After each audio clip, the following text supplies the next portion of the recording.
Good morning, guys. Good morning. We're here to talk about some stuff. Welcome to Great Mornings, Wisconsin, live. We're going to talk about a few things today. We're going to talk about a possible meat shortage. That's right, possible meat shortage. I'm interviewing a young gentleman by the name of Gibson, my 10-year-old son.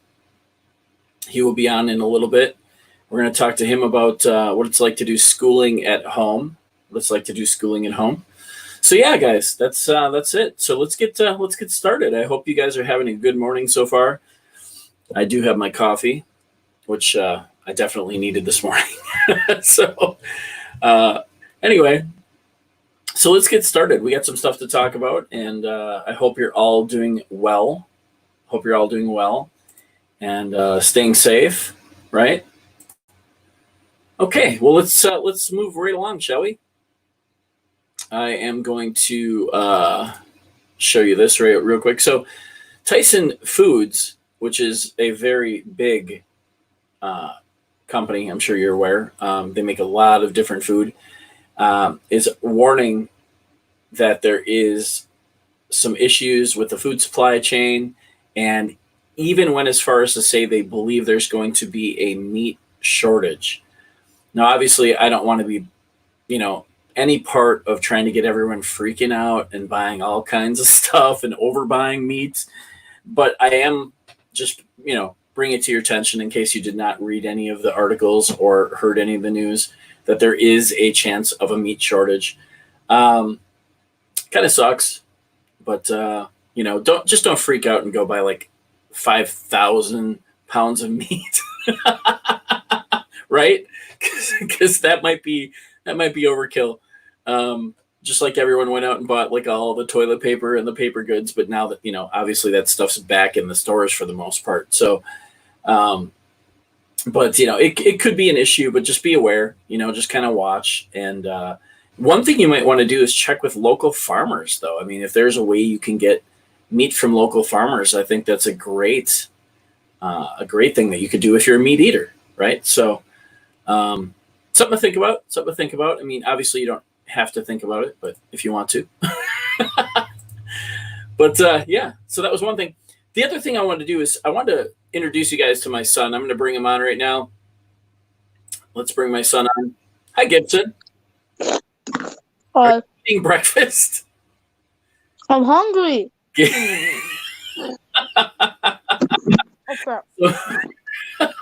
My son is eating breakfast. Welcome, son of mine.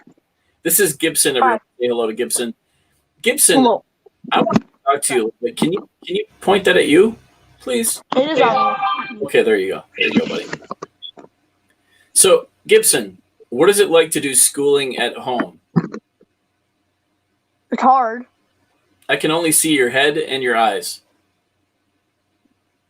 Hold on. It's hard to do. It's hard to do. Do you miss your friends? I like actual school. It's easier to learn. It's easier to learn when you're at school. And I can actually have fun with my friends. Right. Okay. So, do you miss your teachers too? Yeah. I still can only see your forehead, by the way. I'm trying to eat. I know you're trying to eat, but I have a couple questions for you. So, So how does it work when you're doing school at home? How do you get your homework? On my computer, or my teachers mail it. So your teachers email or mail you stuff? Yeah. Okay. But it's definitely not as easy to learn if you're not there and being able to hear stuff from the teacher. And is that what you're saying? Yeah. Yeah. Okay.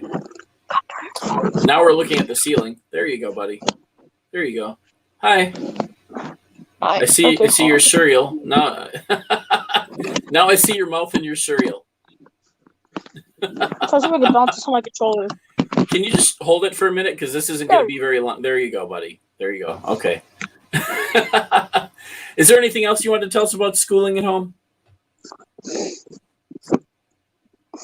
Not really. Not really? All right. Well, hey, I hope that you guys will be back to school by the next grade, right? By the next grade, which the next school year starting in what, August, September, somewhere in there. September, I think. So hopefully you'll be back by then, Mhm. right?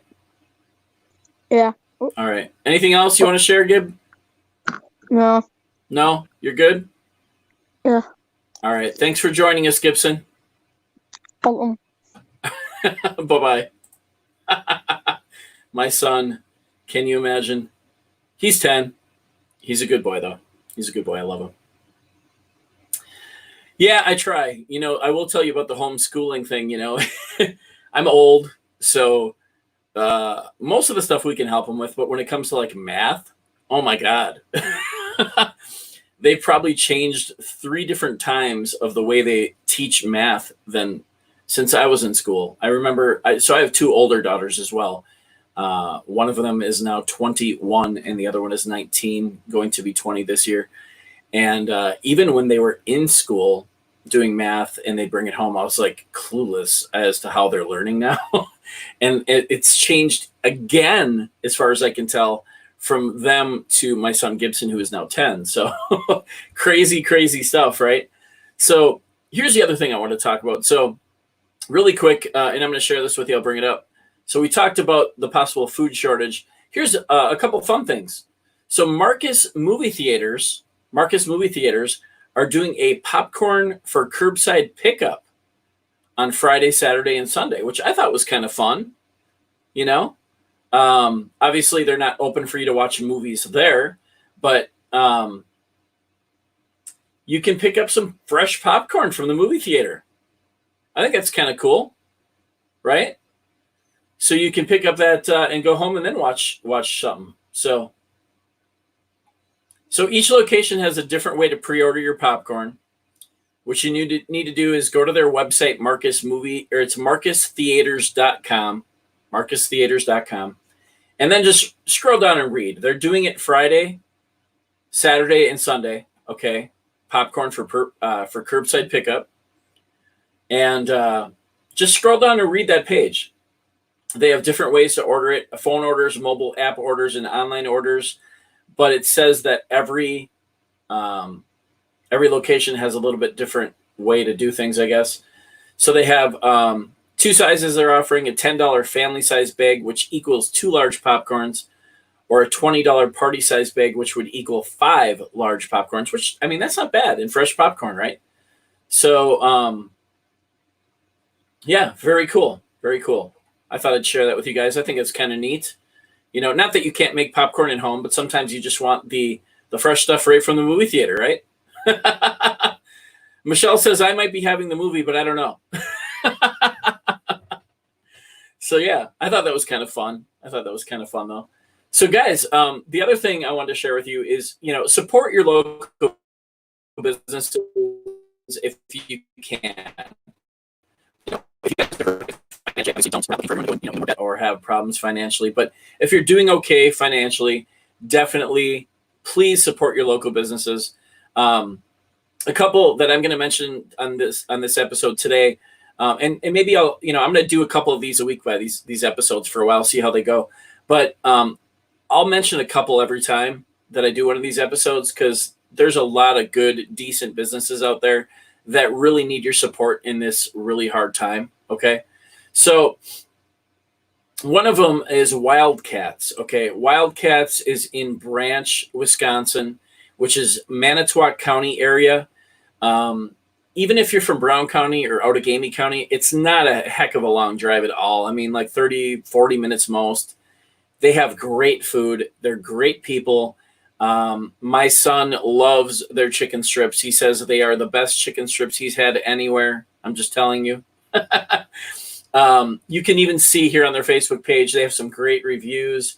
People love their nachos. I mean, that's one of their things people love too. I can tell you from experience, they have amazing mushroom and Swiss burger. I think probably the best mushroom and Swiss burger I've had anywhere. So if you're in Manitowoc County or just want to take a drive because you're stuck at home, they have curbside pickup or for takeout. You can call ahead of time and order. Their phone number is on their Facebook page. It's Wildcats Long Branch Saloon, LLC. Their address is right there on Facebook. Their phone number is right there on Facebook. Please support them, and it's some great food if you're hanging out at home and just want to eat. So give them a call. I'm not 100% sure the hours, but I'm sure if you call, you'll find out. So, or you can message them on Facebook, I would assume too. So please support Wildcats. I appreciate it. Another place, and I've never been here, but I hear they have super good pizza, is Pagoni's. Chicago style, it says pizza, right? So they are located in Kaukauna. See? Let's look. Contact and location. They have 2 locations. Didn't even know that. So they have one location in Kaukauna for sure. That I knew. But it looks like they have one somewhere else here. Where's this one? Neenah Menasha area. So they are also doing takeout, and people love their food. Their website is pagonispizza.com. If you're looking for a cool place for some pizza, check them out, please. Michelle's mentioning Dairyland Brew Pub. I was actually going to do them in an episode later on, but I will mention that, yes, please support Dairyland Brew Pub as well. Michelle says they have a great beef sandwich, which they do have good food. They do. Very nice people there too. And I'll mention them again in a future episode. But guys, please get out there, support some of these places if you can. Again, the food shortage or the meat shortage thing I mentioned earlier, don't get freaked out. But that came from Tyson Foods, and I'll just mention it again. They said that the food supply chain is breaking. We're not seeing yet. It's even to the manufacturers and makers of food. So don't freak out about it, but just be aware, kind of watch. Again, you might want to look toward seeing if there's an opportunity to buy meat locally from some of your farmers if you can. I think that's an awesome avenue to go if it's even possible. So that's pretty much it, guys. I mean, I just wanted to come on and do this little thing, and I hope you're having a wonderful morning in Wisconsin. And I'll tell you what, man, this is some crazy times, but we're here. So, all right, guys, I am going to be out of here, and I will come on. We'll do another one of these sometime in the near future, and I hope you guys have a wonderful rest of your day.